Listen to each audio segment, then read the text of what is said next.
Hello viewers, welcome to Bhadrais Academy. আজি মই upcoming APSC prelims কাৰণে এটা Assam polity and governance perspective এটা important topic মই লৈ আহিছো। এখন স্কিমৰ বিষয়ে আমি ডিসকাস কৰিম। যিখন স্কিমৰ বিষয়ে আমি আসাম বাজেটত দেখা পাইছিলো। আৰু স্কিমখন হৈছে বন মিত্ৰ স্কিম।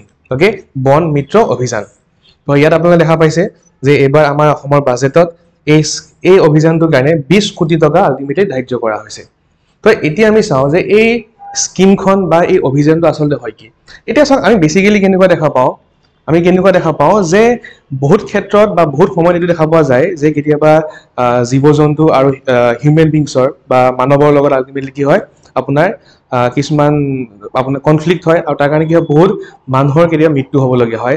বেসিক্যালি কত দেখা পোৱা যায় যে যিখিনি তোমাৰ আপোনালোকৰ ক'ব গ'লে এলিফেন্ট আছে, হাতী আৰু মানুহ বেসিক্যালি কি হয় আপোনাৰ এটা কনফ্লিক্ট দেখা পোৱা যায়। তো সেই কনফ্লিক্টৰ কাৰণে কি হয় বহুত হিউম্যান বিংছও মৰে।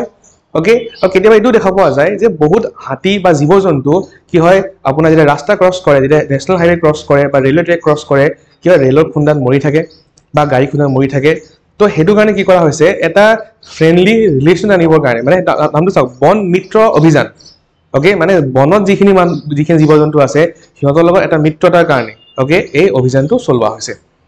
লিখি থোৱা আছে অলৰেডি আপোনালোকে দেখা পাইছে মই যেটো কৈছো যে ইয়াৰ মেইন অবজেক্টিভ কি হয় to mitigate human elephant conflict and promote wildlife conservation through habitat enrichment, technology integration and community support. যদি মই এই অভিযানটো কিছুমান ফিচাৰ চাবলৈ যাওঁ, ফাৰ্স্ট ফিচাৰটো কি হয় গজ মিত্ৰ স্কিম আৰু এই স্কিমখন আমাৰ অসমৰ 5খন এলিফেন্ট প্ৰোন এৰিয়া য'ত এলিফেন্ট আপোনালোকে কি হয় এলিফেন্ট কনফ্লিক্ট প্ৰোন এৰিয়া হয় তাত এই স্কিমখন চলোৱা হ'ব। কোনখন কি ডিস্ট্ৰিক্ট হয় গোৱালপাৰা, উদালগুৰি, নগাঁও, বাক্সা আৰু শোণিতপুৰ। এই 5খন ডিস্ট্ৰিক্টত এই গজ মিত্ৰ স্কিমখন চলোৱা হ'ব। তো মনত ৰাখিব বিকজ এই বস্তুটো এই ইনফৰমেশনটো আপোনাৰ APSC আপকামিং প্ৰিলিমছৰ কাৰণে বহুত ইম্পৰ্টেন্ট হ'ব। মোৰ ভাব আপোনালোকে চাওক হেবিটেট এনৰিচমেন্ট এণ্ড টেকনলজিৰ কাৰণে ওকে হেবিটেট এনৰিচমেন্ট কাৰণে কি কৰা হ'ব টেকনলজি আলটিমেটলি ইন্টিগ্ৰেশন কৰা হ'ব। কি কৰা হ'ব চাওক যে AI based camera ট্ৰেপ okay setup কৰা হ'ব for real time monitoring of elephant movements. Okay, আৰু লগতে চাও যে যিবিলাক এৰিয়াত আপোনালোকৰ এনেকুৱা ফ্ৰিকুৱেন্টলি এলিফেন্ট আহি থাকে, এলিফেন্ট হিউম্যান বিং কনফ্লিক্ট হয় তাত কি কৰা হ'ব পেডি প্ৰকিউৰমেন্ট এডভান্স কৰা হ'ব।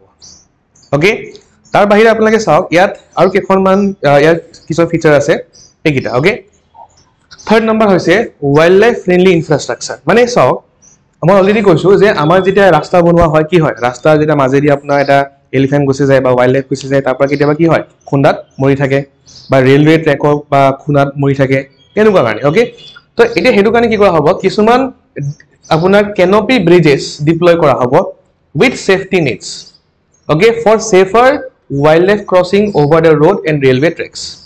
ওকে, দেখা পাইছে আপোনালোকে এই বস্তুটো। ওকে, মোৰবাৰ চাওক এটা বস্তু কেনেকুৱা হয় আগতে যেতিয়া আপোনাৰ কিবা যদি কেতিয়াবা এনিমেল কনফ্লিক্টৰ লগত যদি কিবা কাৰণে যদি আমাৰ হিউম্যান লছ হয় বা কেতিয়াবা কাৰোবাৰ খেতিৰ লোকচান হয় গভৰ্ণমেণ্টে কি কৰে এটা এককালীন সাহায্য দিয়ে। তো এতিয়া কি কৰা হৈছে সেই সাহায্যটো বঢ়োৱা হৈছে। ওকে, আগতে 4 লাখ টকা আছিলে যদি হিউম্যান লছ হয় এতিয়া কিমান টকা কৰি দিয়া হৈছে 5 লাখ কৰি দিয়া হৈছে। আৰু যদি বাই চান্স ক্ৰপ ড্যামেজ হয় আগতে কিমান দিয়া হৈছিলে আগতে 7500 দিয়া হয় পাৰ বিঘা, এতিয়া কিমান টকা দিয়া হ'ব 8000 পাৰ বিঘা দিয়া হ'ব। ওকে, তো এইখিনিয়ে আছিলে আমাৰ ক'ব গ'লে বেসিক্যালি যিখন বন মিত্ৰ অভিযান আপোনালোকে দেখা পাইছে ইয়াতো সেই পইণ্টকেইটা লিখি থোৱা আছে। ওকে, আপোনালোকে ভিডিঅ'টো পজ কৰি পেলাই আপোনালোকে ইভেন এইখিনিও চাব পাৰে। ওকে, তো এনেকুৱাকে মই আৰু কিছুমান সৰু সৰু টপিক মই লৈ আহিম for the upcoming APSC prelims examination. Okay, till then thank U.